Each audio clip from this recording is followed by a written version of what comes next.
Thank you. Thank you, and I appreciate everybody's attendance this afternoon. I'm Bruce Edwards, and I'm delighted to be here. I have the opportunity to meet you all, to work with you this week, starting with our conversations this morning. This afternoon, as has been described, we will have a demonstration in a role-play format. So we will have the opportunity together to see how these events evolve. It is a dynamic, fluid process, and I assure you it will be interesting. What I'm going to try and accomplish in this first session, and hopefully what jumps out at you as you read the role play, is this is probably not a problem that we would realistically be able to tackle and resolve within a 2 to 3 hour format. So the first thing to keep in mind is that our time frame is somewhat artificial. Notwithstanding, let me tell you a little bit about what I'm trying to do as I set about to start this role play exercise. First and foremost, I'm trying to come into the room with a mediator's mind. And what is a mediator's mind? Well, I think practically speaking, a mediator's mind is one that is mentally prepared and well-rested, ready for the challenge at hand. I have an inkling of the people who are behind that door and the problems that they have been living with, but I truly don't know until they come into the room what I'm going to confront.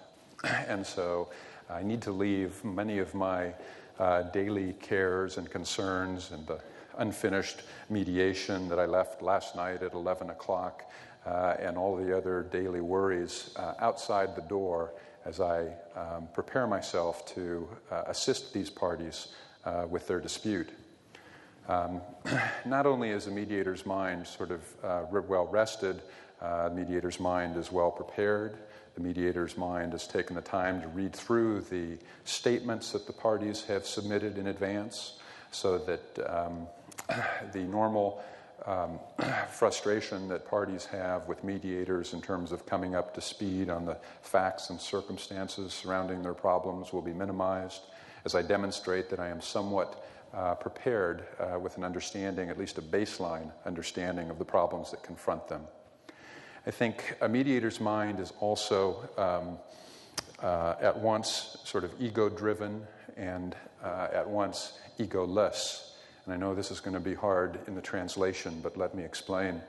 The mediator really needs to approach the problem as if he or she is a guest at someone else's dispute, meaning that I don't come into the room with an ego based on 20 years of mediating every day, thinking that I know best of anybody in the room what is right for these people and how I'm going to resolve their problems.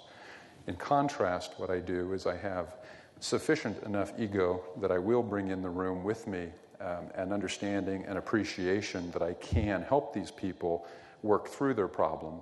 And that's based on my experience.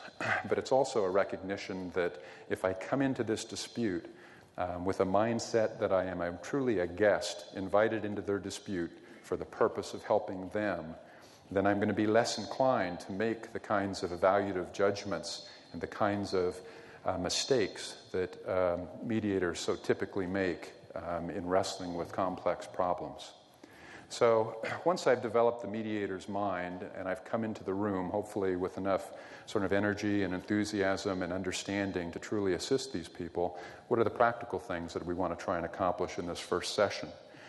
Clearly, I want to try and explain the process for these folks. I can't assume, particularly in this role play where I have come across the great pond to assist these people, that I know what it is they're expecting out of this process. So we will spend some time going through the pragmatic discussion of what they expect and what I expect and making sure that we are thinking along the same lines.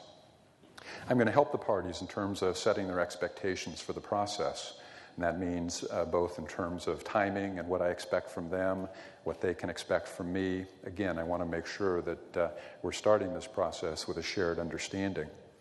I want to try and throughout this process begin the process of building rapport with both sides. Naturally, my ability to work with people throughout the course of not just this day, but in some instances like this over many days, it's going to start with a shared respect and a shared appreciation for our respective roles in this debate.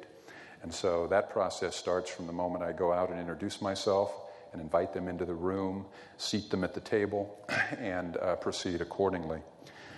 Due to some of our sort of technical challenges today, the table's arranged slightly different than what I might expect to see. I would probably set it up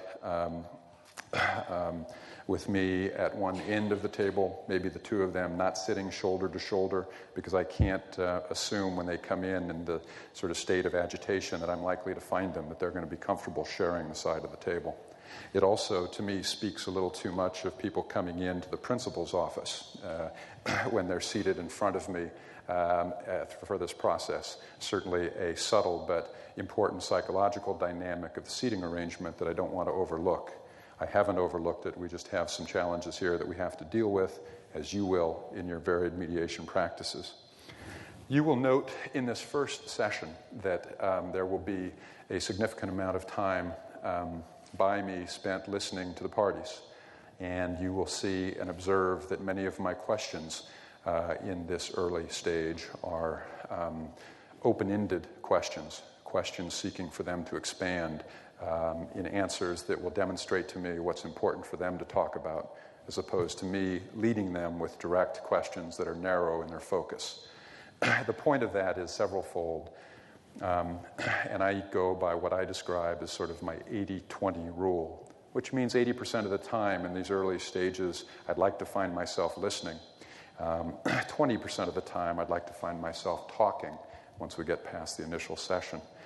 Because that is what I describe as developing the currency that I'm going to spend later in this mediation as I make suggestions, as I prod them in different directions. And the only reason that they're going to be willing to listen to me and hopefully abide by some of those suggestions over time is because I've spent the time necessary to build rapport and to truly listen to them first.